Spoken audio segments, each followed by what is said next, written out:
En Inde, dans une gorge à peine accessible de l'état de Madarasa, se trouve un mystérieux complexe de grottes. Il a été oublié autrefois pendant plus de 1000 ans. Aujourd'hui, c'est l'un des sites historiques les plus importants du pays. Mais comment les gens d'il y a plus de 2000 ans ont-ils réussi à sculpter leurs chefs-d'œuvre architecturaux dans le rocher sans utiliser de machines modernes? Que savons-nous de l'histoire et du but des grottes mythiques à On? Pourquoi ont-elles complètement disparu dans les brumes du temps? Et quelle incroyable tournure du destin nous a amenés à découvrir à nouveau leur existence?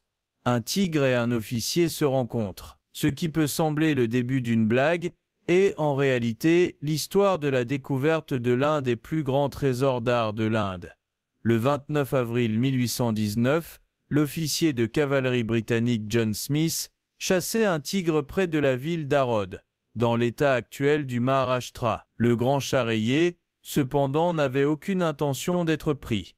Il a rapidement traversé la rivière Agora. Il a disparu dans la protection de la paroi rocheuse en forme de fer à cheval. Smith a poursuivi le tigre. Il s'est retrouvé, de façon inattendue, dans l'une des grottes d'Ahanta. Bien que le Britannique ne fût pas passionné de recherche archéologique, il réalisa immédiatement qu'il venait d'entrer dans une structure artificielle. Pas étonnant. Après tout, le site était bordé de près de 40 colonnes. Il abritait une figure représentant un Bouddha en prière. Cependant, les véritables pièces maîtresses de la salle étaient, et sont encore aujourd'hui, les peintures murales magnifiquement détaillées. Elles montrent d'innombrables scènes, parfois osées, de la vie de Sarakama, qui devait plus tard devenir Bouddha. L'essentiel est que Smith ne rentra pas chez lui avec le butin qu'il avait espéré ce jour-là. Mais au moins, il avait découvert la plus ancienne représentation préservée de motifs bouddhistes. Une consolation parfaitement acceptable, mais qui souleva aussi de nombreuses questions profondes. Qui avait créé les grottes à On? À quoi servait ce site? Et comment une structure si magnifique avait-elle pu être oubliée pendant plusieurs siècles? Les secrets des grottes à On. L'enquête ultérieure révéla que John Smith n'avait fait que mettre en lumière la petite pointe d'un immense iceberg historique. Le premier dôme rocheux découvert est maintenant connu sous le nom de grotte numéro 10. Mais l'archéologie indienne compte un total de 29 grottes à couper le souffle. Elles sont toutes situées dans une vallée isolée, difficile d'accès, que la rivière Wagor a creusée dans la pierre au fil du temps. En ce qui concerne leur création, les experts soulignent que le site fut construit en différentes phases. Il est probable que Smith ait découvert la plus ancienne de toutes les grottes à On. Ses racines remontent au IIe siècle avant J.C. Cependant, la majorité des grottes furent construites pendant la dynastie Vakataka, au 5e siècle après J.C. Les dernières furent achevées au 7e siècle. La figure du Bouddha et les représentations sur les murs déjà retrouvées par Smith ne laissaient aucun doute. Le site avait été créé dans un contexte religieux. En détail, il s'agit de temples bouddhistes, initialement creusés par les moines eux-mêmes. Plus tard, des tailleurs de pierre professionnels furent embauchés pour aider les croyants. La durée de construction d'un temple de grotte dépendait de chaque cas particulier. Toutes les grottes n'étaient pas identiques. Et tandis que certaines cavités mesurent jusqu'à 30 mètres de profondeur et 8 mètres de haut, les sites avaient aussi des usages différents. 4 salles servaient de soi-disant chata, c'est-à-dire des grottes cultuelles pures. La plupart des autres, cependant, étaient des viharas, autrement dit, des habitations contenant généralement une salle cultuelle pour une figure de Bouddha. En fin de compte, les différences se reflétaient aussi dans la conception. La plupart des viharas, carrés ou rectangulaires, attirent immédiatement l'œil du spectateur vers une impressionnante figure de Bouddha dans une niche. En revanche, les shayas sont considérablement plus étroites, plus hautes et plus profondes. À leur centre se trouve un stupa, un bâtiment sacré où des reliques bouddhistes sont conservées dans des récipients précieux. De femmes légèrement vêtues et de Britanniques choqués. Comme déjà mentionné, les grottes d'Aon sont particulièrement célèbres pour leurs peintures étonnantes. Mais les témoignages colorés ne sont pas seulement beaux à regarder. Ils fournissent aussi des enseignements spirituels et historiques. Les soi-disant jakas montrent la vie du Bouddha et ses incarnations précédentes. Ils transmettent toujours une leçon morale. Les œuvres d'art offrent aussi un aperçu profond des réalités de l'époque où elles furent créées.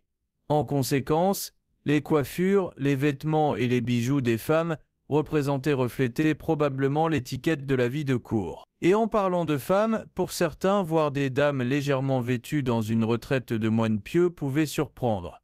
Une circonstance qui, il y a environ 170 ans, a également embarrassé des gens à l'autre bout du monde. Mais plus à ce sujet dans un instant. Tout d'abord, nous devons garder à l'esprit que les grottes à On nous aident également à comprendre à quoi ressemblait le contact entre les peuples anciens. Par exemple, une petite grotte représente deux soldats rendant hommage à Bouddha. Un soldat porte des vêtements chinois typiques, l'autre porte une tenue romaine.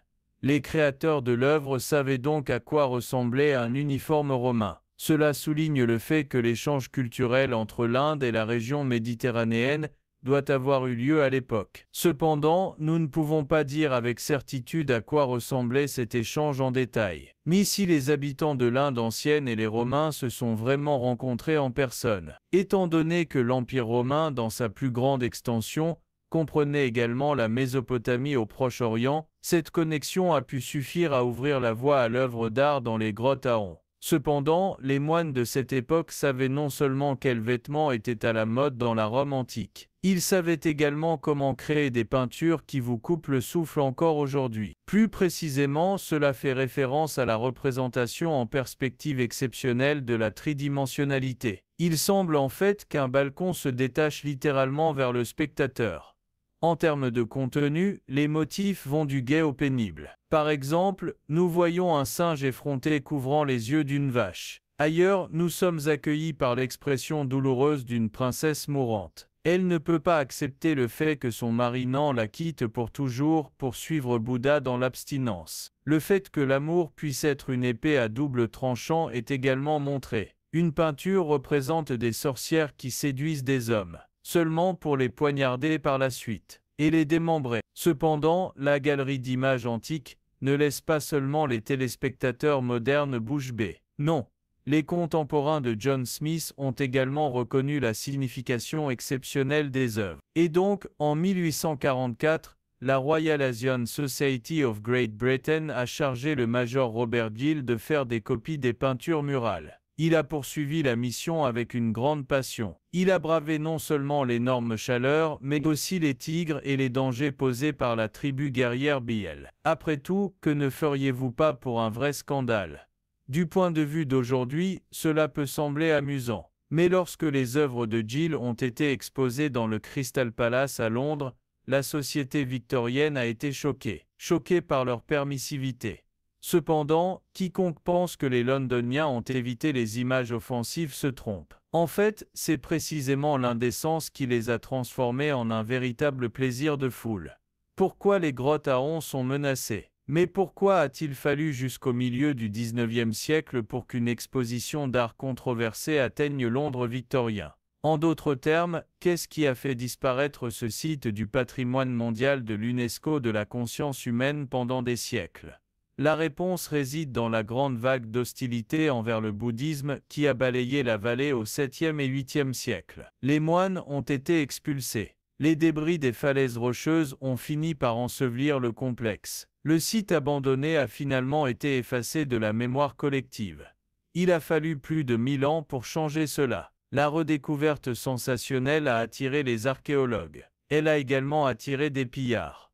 De nombreuses peintures murales et artefacts ont été volés. Un grand nombre de reproductions ont été détruites dans des incendies. Mais en vérité, ce ne sont pas seulement les pillards qui ont laissé leur marque. De nombreux visiteurs ont gravé leur nom dans les murs, même dans les sculptures des temples. Soit dit en passant, la première personne à laisser ce souvenir douteux fut John Smith lui-même. Il a immortalisé son nom et la date de sa découverte dans une statue de Bouddha. Bien que le site ait été largement restauré ces derniers temps et que de nombreuses peintures murales soient désormais protégées derrière des vitres en plexiglas, les experts restent préoccupés. Les grottes à On sont devenues l'un des plus grands points chauds touristiques de l'Inde. Jusqu'à 5000 personnes par jour viennent voir les plus anciennes images de Bouddha de leurs propres yeux. Une tentative de détourner la foule en créant 4 grottes artificielles et détaillées n'a pas fonctionné. La respiration de la foule et la forte humidité ont fait en sorte que des champignons, des microbes et des algues s'installent sur les peintures. Les excréments des oiseaux et des chauves-souris les ont également affectés. C'est un développement inquiétant, un danger auquel la grotte de Lascaux en France a déjà été confrontée. Pour sauver ces peintures de l'âge de pierre, la grotte a été fermée au public en 1000. Des répliques exactes ont été créées ailleurs. En Inde, cependant, les autorités restent réticentes à prendre des mesures aussi radicales. L'importance économique des grottes à On et l'énorme bazar dans les environs sont devenues trop grandes. Et donc, l'ancien site continue de faire face à un avenir incertain. Espérons que le bouton d'abonnement puisse désormais voir l'avenir de votre clic. Faites partie de notre communauté. Ne manquez plus jamais une autre vidéo passionnante de notre part.